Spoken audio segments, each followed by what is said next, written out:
What I'm about to tell you will change how you see invisible men. You know the ones I'm talking about. The barista who knows your order by heart. The janitor who says good morning, even when no one responds. The delivery driver who always remembers which door to leave the package at. We walk past them every single day. We take their service. We barely see their faces. But what if I told you that one of these invisible men was being watched the entire time? Not just watched, studied, evaluated, seen in ways he never imagined. This is the story of a man who had nothing except everything that actually matters. And it's about the woman who counted every single moment of his character. His name was Marcus Chen, 42 years old, single father to an 8-year-old daughter named Lily. And for the past 12 years he'd worked the morning shift at Meridian Coffee, a small specialty cafe tucked into the ground floor of the Hastings Tower in downtown Seattle. Not the fancy kind of cafe with velvet ropes and celebrity sightings, just a good cafe. Clean, consistent, the kind of place where people grabbed their coffee on the way to somewhere more important. Marcus's alarm went off at 3:47 every morning, not 3:45, not 3:50. Exactly 3:47 because he'd calculated that those extra 2 minutes meant he could check on Lily one more time before he left. Make sure the blanket was still covering her shoulders, make sure her stuffed rabbit was within reach. His apartment was small, one bedroom that Lily had, and a pull-out couch in the living room that Marcus slept on. The walls were thin enough that he could hear Mrs. Patterson next door coughing at night, but it was theirs, and it was clean, and it was filled with love. Every morning, the same routine. Shower in cold water because hot water cost more. 2 slices of toast with peanut butter. A note left on the counter for Lily. Good morning, sunshine. Cereal in the blue bowl. I love you bigger than the sky, Dad. Then the 40-minute bus ride through the dark Seattle streets watching the city wake up through rain-streaked windows. He was always the first to arrive at Meridian Coffee. Always. 5:30 every single morning, key turning in the lock while the streets were still empty. And this is where most people's story about Marcus would begin and end. Single dad, barista, struggling, invisible. But what nobody knew, what nobody could have known unless they were paying attention the way she was paying attention, was that Marcus Chen wasn't just making coffee. He was building something that you can't buy, can't inherit, can't fake. He was building character, one small choice at a time. Let me paint you a picture of Marcus at work. He didn't just make coffee. He remembered. Mrs. Rodriguez, the cleaning lady from the 18th floor, liked her coffee with exactly 3 sugars and a splash of oat milk, heated to exactly the temperature where she could drink it immediately without burning her tongue. David, the security guard with the limp, needed his Americano strong enough to get him through a double shift, and Marcus always added an extra shot without charging him for it. The teenage girl who came in every Thursday before her community college classes. Marcus noticed she'd stopped ordering breakfast sandwiches, noticed she'd started looking thinner, and he started accidentally making an extra breakfast burrito that he'd offer her at closing discount. About to throw it out anyway, he'd say. Help me out? People walked past him every day, took their coffee, sometimes said thank you, usually didn't. And Marcus smiled the same warm smile either way. Because here's what Marcus understood that most people don't. Character isn't about how you act when people are watching and appreciating. Character is about who you are when you're invisible. But someone was watching. Her name was Victoria Hastings, 38 years old. CEO of Hastings Ventures, a private equity firm that occupied floors 18 through 22 of the building that bore her family's name. She'd inherited the company from her father 5 years ago, and in that time she'd tripled its portfolio value. Forbes had called her the quiet killer of bad investments. Bloomberg had profiled her under the headline, Ice Queen of Seattle Finance. She was brilliant, she was ruthless, and every single morning for the past 12 years, she'd gotten her coffee from the same barista. Victoria Hastings didn't do small talk, didn't smile for the sake of politeness, didn't pretend to care about weather or weekend plans.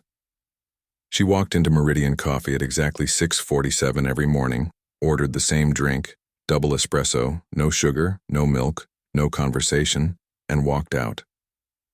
Most of the baristas over the years had learned to have her order ready when she walked in. It saved time. It prevented interaction. It was efficient. But Marcus had never done that. Every single morning he waited for her to order, looked her in the eye, said, "Good morning, Ms. Hastings. What can I get for you today?" As if she might order something different. As if this morning might be the morning she wanted to be asked. And every single morning, she'd look at him with those ice blue eyes and say, "Double espresso. No sugar. No milk." And he'd nod. Coming right up. And then, and this is the part that made her pause that very first morning 12 years ago, he'd say, "I hope you have a good day today." Not "have a good day" in that automatic customer service way, but "I hope you have a good day today." Present tense, active hope. As if he genuinely meant it. As if her day actually mattered to him. The first time he'd said it, Victoria had stopped at the door, turned back slightly, looked at this barista with the kind eyes and the genuine smile, and something had flickered in her chest. Something she hadn't felt in a very long time. The feeling of being seen as a human being rather than a transaction. But she'd dismissed it. Walked out. Went to her office, made $17 million for her clients that day. Forgot about the barista. Except she didn't forget, because the next morning he'd said it again. "I hope you have a good day today." And the morning after that. And the morning after that. For 12 years. 4,382 times to be exact. She'd started counting after the first year. She wasn't sure why.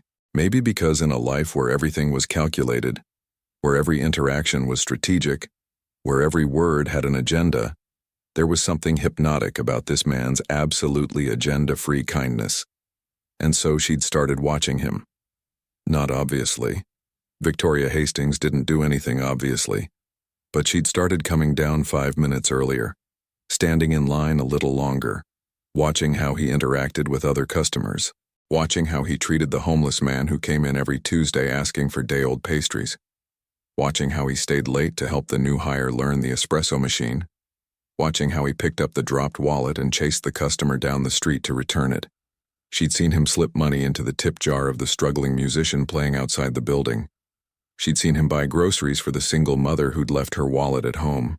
She'd seen him defend the transgender barista when a customer made a cruel comment, calmly and firmly, without aggression, but without backing down. "We don't talk to people that way here," he'd said. "You can apologize, or you can leave. Your choice." The customer had left. The transgender barista had cried, and Marcus had made them both a cup of tea and told them that their dignity mattered more than any sale. Victoria had watched all of this, had taken notes actually, in the margins of her financial reports, little observations, stayed 2 hours past shift to help short-staffed coworker, gave umbrella to elderly customer on rainy day, walked home in rain. Daughter called, emergency at school.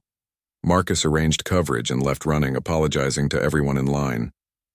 She'd learned he had a daughter, learned he was raising her alone, learned that sometimes he came to work with dark circles under his eyes that suggested he'd been up all night with a sick child, learned that he never complained, never made excuses, never asked for special treatment, and she'd learned something else, something that troubled her more than she wanted to admit. She'd learned that Marcus Chen was a better human being than almost everyone she knew, better than the millionaires she did business with, better than the executives she worked alongside, better than her own family members, better than herself. Here was a man with nothing, no wealth, no status, no power, no advantages, and yet he moved through the world with more grace, more integrity, more genuine kindness than people who had everything. And Victoria Hastings, who'd spent her entire life believing that success was the ultimate measure of worth, found herself confronted with a devastating question. What if she'd been measuring the wrong things? But I'm getting ahead of myself. Let me show you what character looks like when no one's watching. It was a Tuesday morning, February. Seattle rain coming down in sheets. Marcus had arrived at 5:30 as always, had started the espresso machines, had set up the pastry display, had brewed the first batch of house coffee. The cafe opened at 6. By 6:15 there was the usual line of irritated commuters, all of them wet, all of them late, all of them acting as if their bad morning was Marcus's fault. He smiled at each of them, took each order with patience, moved efficiently but never rushed anyone. "Good morning, what can I get for you? I hope you have a good day today." At 6:43 a woman came in, mid-30s, expensive coat, designer bag, the kind of customer who expected the world to rearrange itself for her convenience. She ordered a complicated drink, half-calf, oat milk, exactly 145 degrees, 2 pumps sugar-free vanilla, extra foam but not too much foam. Marcus wrote it all down, made the drink perfectly, called her name. She took one sip. Her face twisted. "This is wrong. I asked for oat milk. This is clearly almond milk." It wasn't. Marcus knew it wasn't. He'd made the drink exactly as she'd ordered, with oat milk, because he'd actually listened. But here's what he also knew. Arguing with her wouldn't change anything. Proving he was right wouldn't make her day better, and his ego wasn't worth more than her dignity. "I apologize," he said.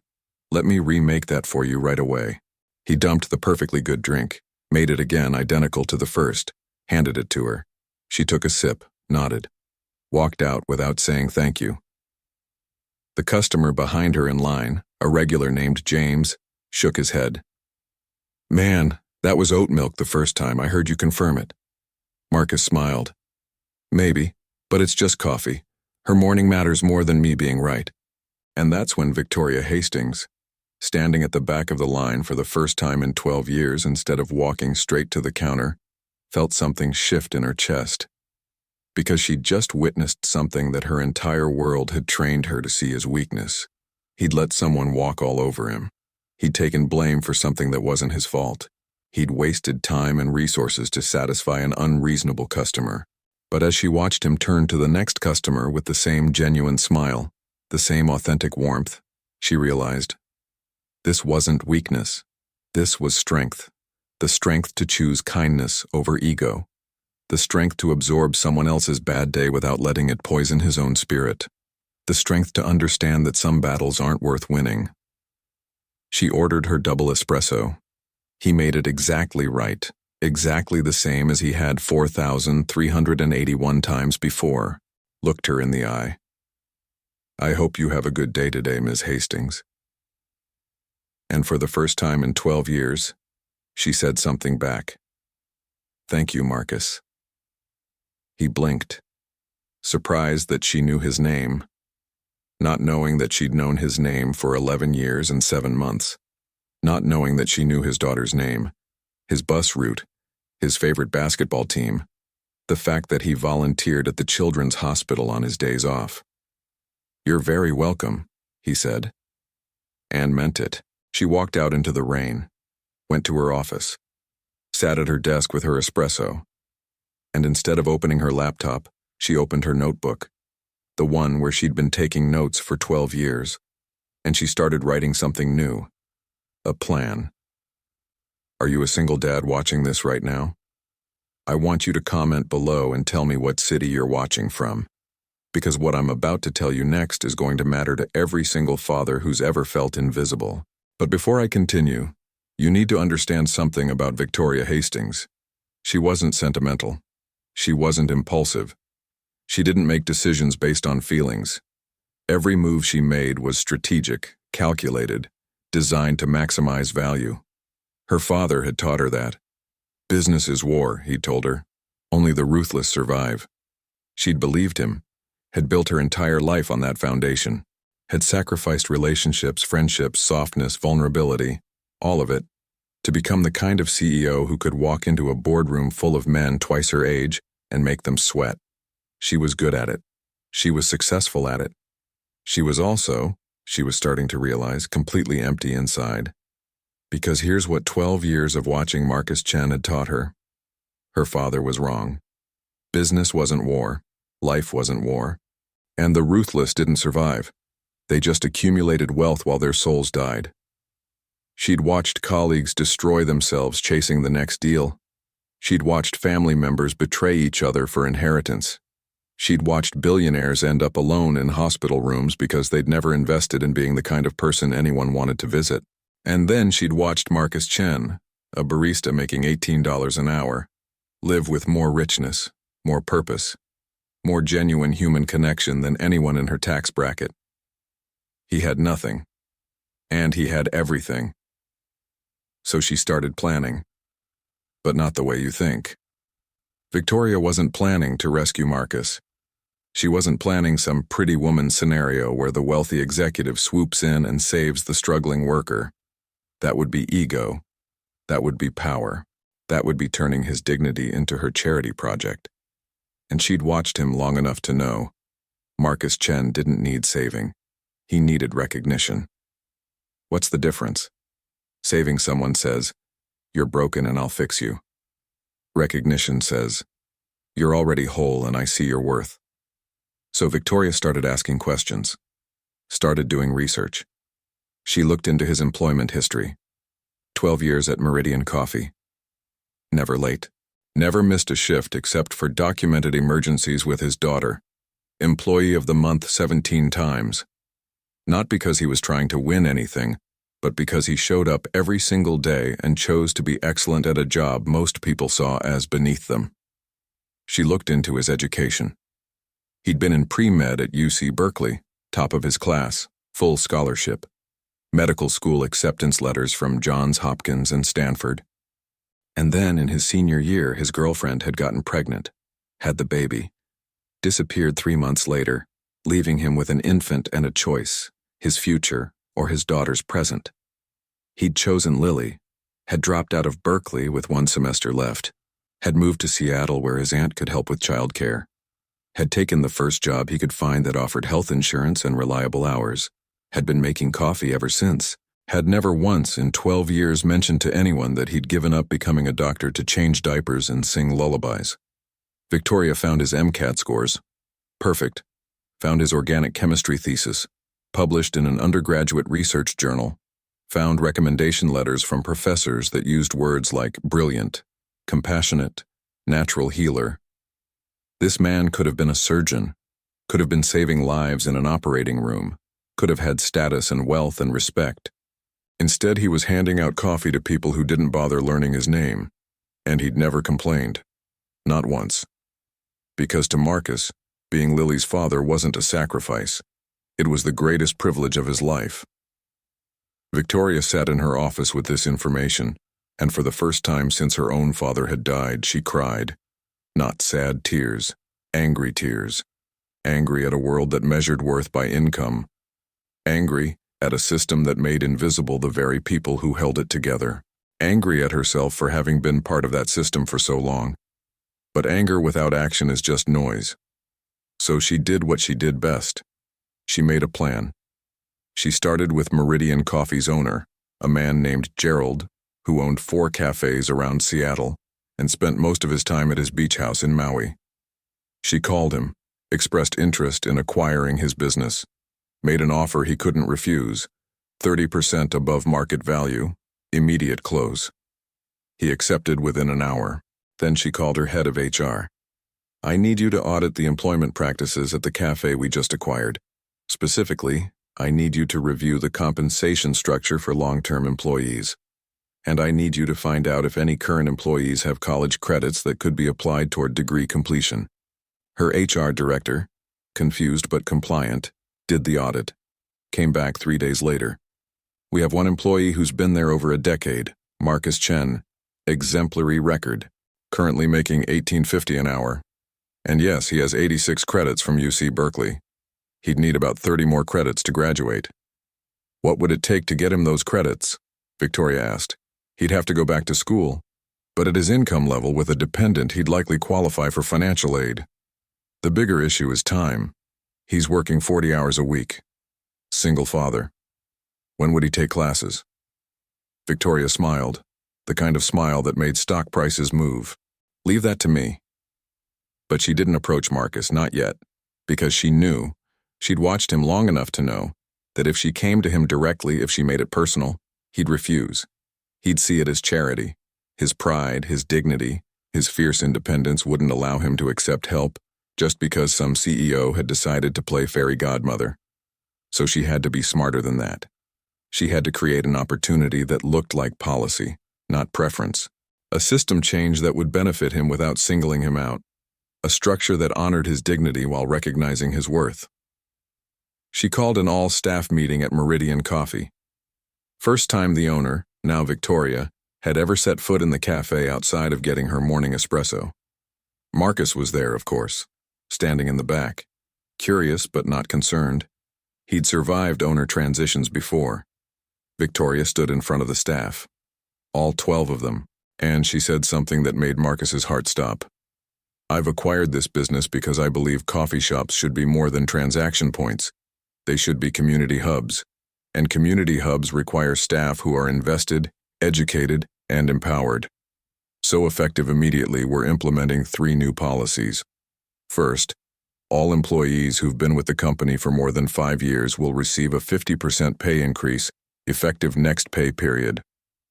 Murmurs. Shock. Marcus felt dizzy. Second, the company will cover 75% tuition reimbursement for any employee who wants to complete an undergraduate degree. Classes can be taken online or in person, and we'll work with each employee to adjust schedules as needed. Marcus's hand started shaking. Third, we're establishing a college fund matching program. For every dollar you put toward your child's education, the company will match it, up to $5,000 per year. Marcus had to sit down, put his head between his knees, breathed. Victoria's eyes found him in the back of the room, held his gaze for just a moment. And in that moment, Marcus understood. This wasn't random corporate generosity. This was designed. This was for him. But it wasn't just for him, because that's what made it brilliant. That's what made it dignified. Yes, he was the primary beneficiary, but by structuring it as company-wide policy, Victoria had given him something more valuable than money. She'd given him the ability to accept help without shame. She'd recognized his worth without robbing him of his dignity. After the meeting, he approached her. She was talking with the cafe manager about implementation details. He waited, patient as always. When she turned to leave, he stepped forward. Ms. Hastings? She turned. Marcus, what can I do for you? I wanted to say thank you. For the policies. For investing in your staff. She looked at him with those ice blue eyes that had watched him for 12 years. I'm not investing in staff, Marcus. I'm investing in character. And character, I've learned, is the only thing that actually appreciates in value. He stood there not knowing what to say. She continued. I've gotten coffee from you 4,382 times. You've wished me a good day every single time. Did you know I was counting? He shook his head, stunned. I was counting because in a world where everyone wants something from me, where every interaction is a negotiation, where kindness is always strategic, you were the only person who gave without expecting anything in return. The only person who saw me as human before you saw me as useful. And I started wondering, what kind of man does that? What kind of character allows someone to serve others with genuine warmth for 12 years, never asking for recognition, never demanding appreciation? Marcus's eyes filled with tears. So, I looked into your background, Victoria said. I know about Berkeley. I know about medical school. I know what you gave up. And I know you don't think of it as giving up anything because you got Lily. But Marcus, the world gave up something when you couldn't finish your education.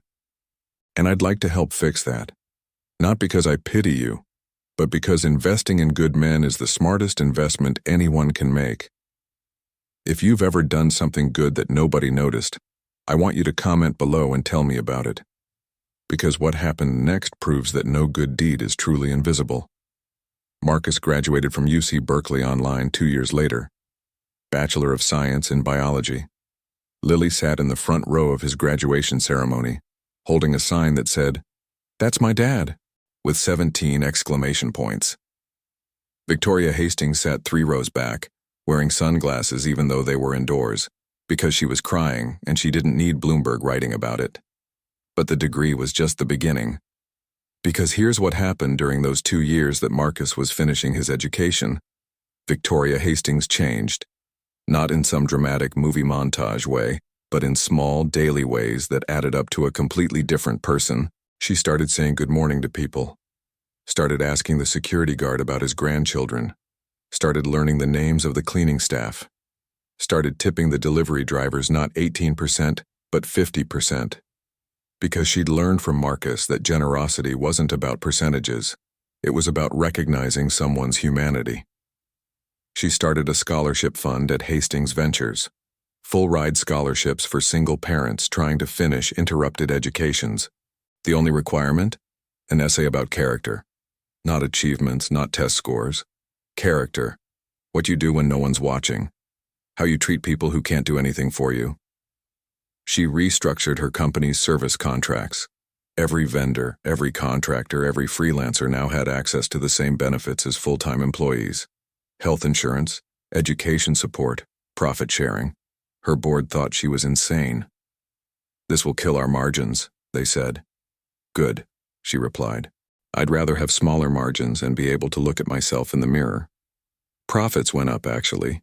Turns out when you treat people like humans instead of resources, they work harder, stay longer, and build something worth being part of. And she started coming down to Meridian Coffee at 6:47 every morning. Still ordered her double espresso. But now, when Marcus said, "I hope you have a good day today," she'd say, "I hope you do too, Marcus. I really do." And she meant it, the same way he'd always meant it. But the story doesn't end there, because character doesn't just attract grace. Character creates ripples. One of the scholarship recipients, a 34-year-old single mother named Sarah, who dropped out of nursing school when her husband left her with 3 kids, graduated top of her class, became an ER nurse, saved 17 lives her first year. 17 people who got to go home to their families because Victoria Hastings had learned from a barista that investing in character matters.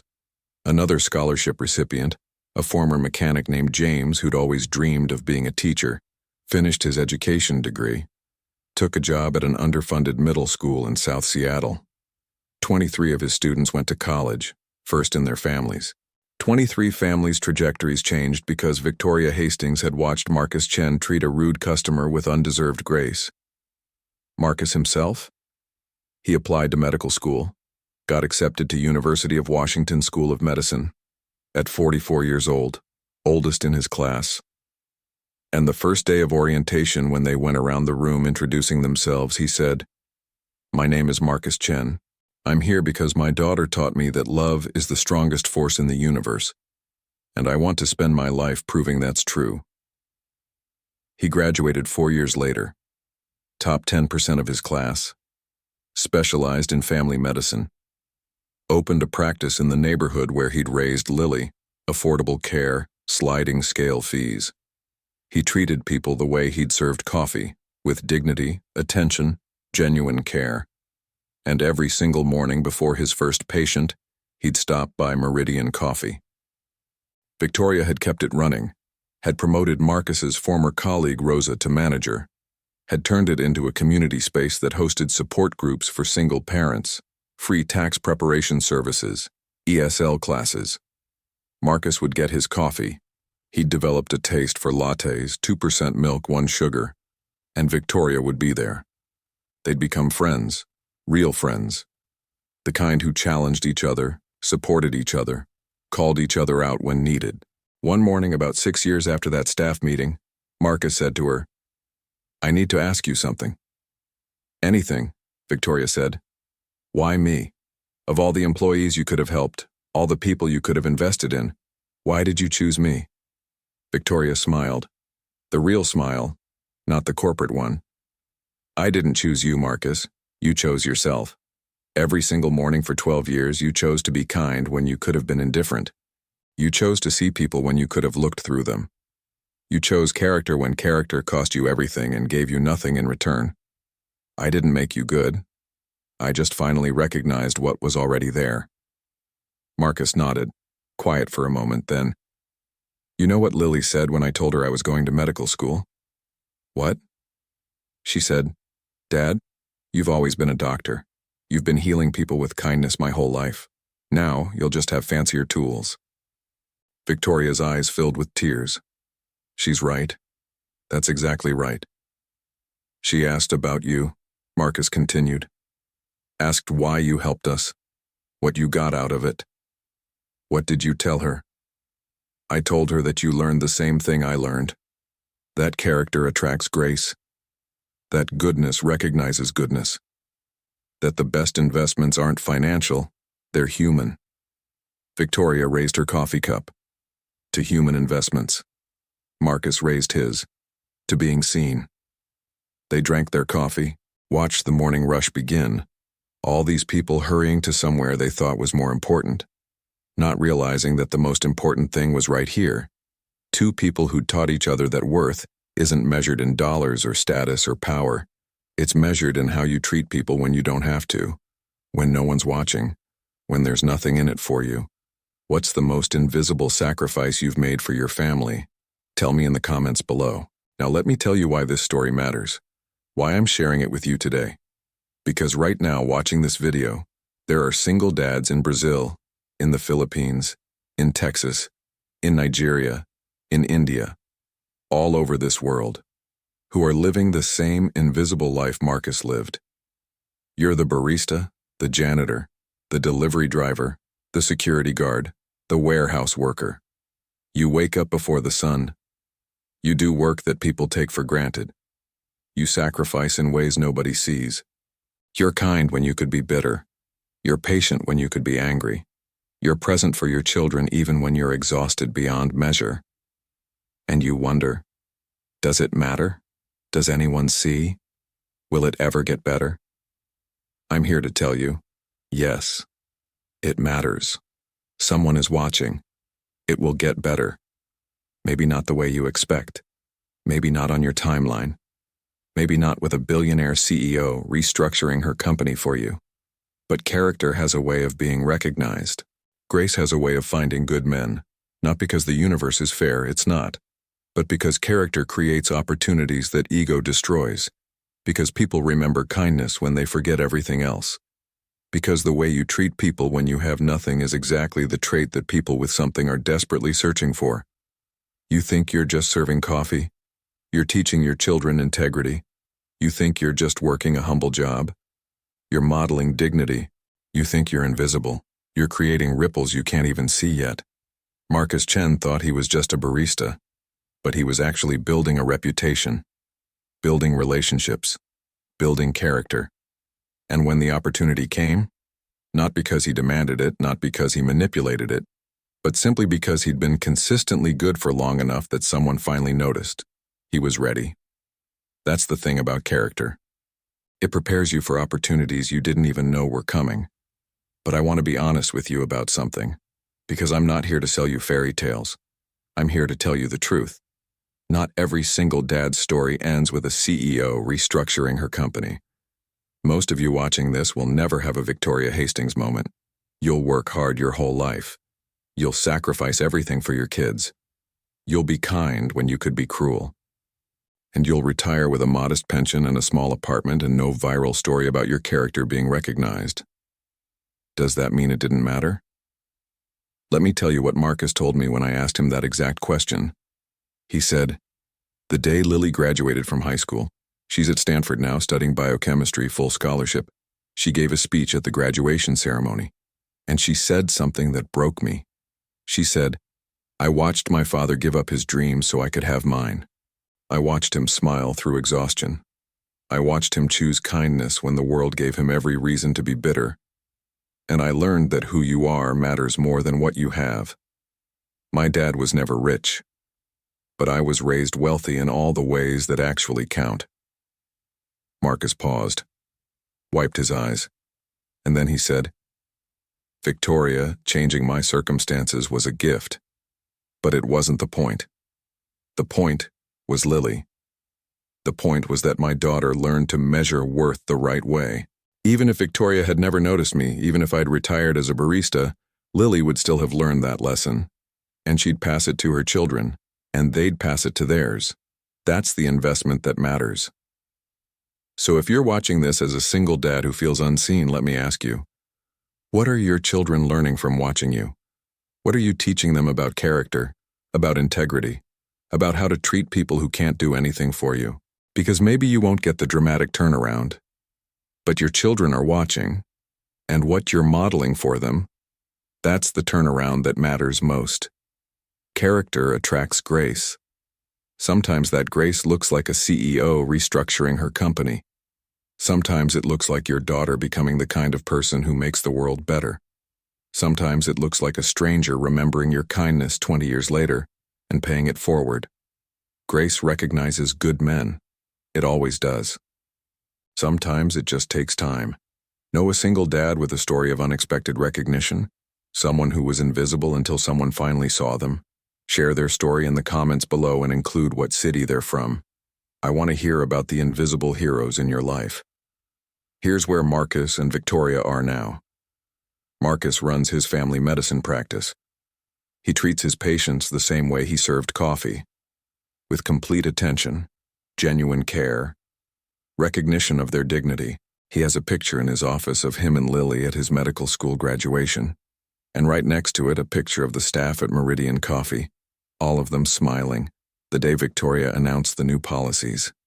Lily graduated from Stanford. She's in medical school now, following in her father's footsteps. She wants to specialize in pediatrics. I want to help kids the way Dad helped me, she says. By showing them they're worth someone's complete attention. Victoria still runs Hastings Ventures, still makes brilliant investments, still intimidates the hell out of boardrooms full of overconfident men. But now, every major decision she makes, she asks herself one question. What would Marcus do? Not because Marcus is some perfect moral authority, but because Marcus taught her to measure value differently. She's never married, never had children, but she has 73 scholarship recipients who call her Aunt Victoria.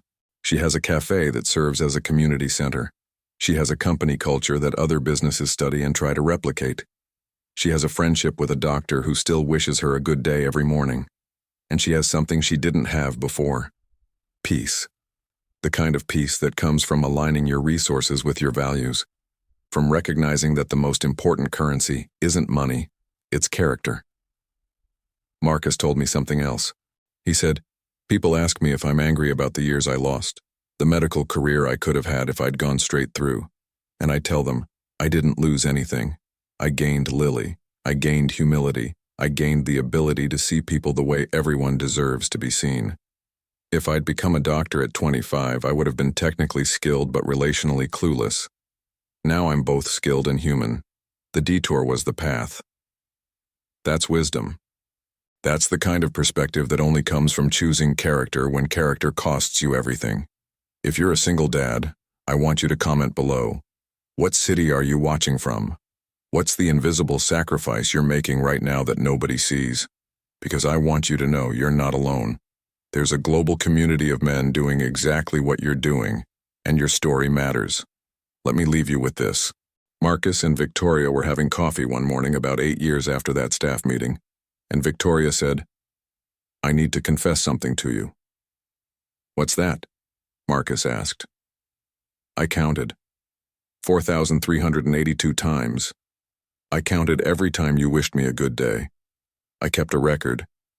And the reason I kept the record was because I was trying to find the day you'd stop. The day you'd get tired of being kind to someone who never said thank you. The day your character would crack and I'd see that it was all an act. Marcus waited. But you never stopped, Victoria continued. 4,382 times, every single morning. Even on the days I was rude.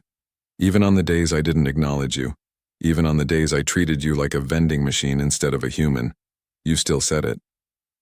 I hope you have a good day today. And you meant it every single time. I did, Marcus said quietly. Why? How? How do you sustain that level of genuine kindness when the world gives you nothing back? Marcus thought for a moment. Then he said, because my daughter was watching. Because the person I want to be isn't determined by how other people treat me. It's determined by who I decide to be regardless. Because kindness isn't a transaction. It's a choice. And I choose it every day because it's the only thing that's actually mine. You can take my money, my job, my opportunities. You can ignore me, dismiss me, underestimate me. But you can't make me unkind. That's the one thing I have complete control over. Victoria nodded, smiled. You taught me that. You taught me that character is the only investment that's completely in your control. And you taught me, Marcus replied, that character is eventually recognized, that grace finds good men. Maybe not on our timeline, maybe not in the way we expect, but it finds them. They sat in comfortable silence. Two people from completely different worlds who'd found common ground in the understanding that how you treat people matters more than what you achieve. And that's the lesson. That's the heart of single dad tales. You can't control your circumstances. You can't control the economy, the job market, your ex-partner's choices, the unfairness of systems designed to keep you struggling. You can't control how people treat you or whether they recognize your worth. But you can control your character. You can control how you treat people. You can control whether you choose bitterness or kindness, whether you choose ego or integrity, whether you choose to be the kind of person your children are proud to emulate. And here's the secret that Marcus Chen lived and that Victoria Hastings learned. Character is the only thing that appreciates in value no matter what market conditions do. Character is the only investment that compounds over time without exception. Character is the only currency that buys things money can't. Respect, trust, genuine relationship, peace of mind, self-respect. You might be watching this from a small apartment, from a night shift, from a life that looks nothing like success as the world defines it.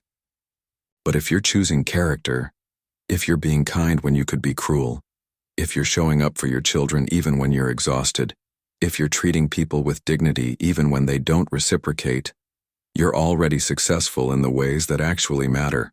The world might not throw you a parade, but your children are watching, and they're learning. And what they're learning from you is worth more than any inheritance you could leave them. Marcus started with nothing. A single dad, a barista, invisible to almost everyone. But he had character, and character attracted grace. Grace came in the form of Victoria Hastings, but it could have come in 1,000 other forms. The specific form doesn't matter. What matters is that character creates opportunities that ego destroys. If your children could only inherit one thing from you, what would it be? Your money, or your integrity, your status, or your kindness, your achievements, or your character? Because here's the truth. They're inheriting your character whether you intend it or not. They're watching how you treat the waiter, how you respond when someone cuts you off in traffic, how you talk about people who aren't in the room, how you handle disappointment, how you choose to show up in the world when the world has given you every reason to check out. They're watching, and they're learning. And what they learn from you will shape them more than any amount of money or advantage ever could. Marcus Chen understood that.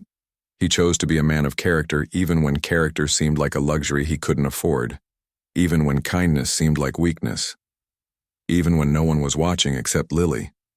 And in the end, character didn't just attract grace. Character became grace.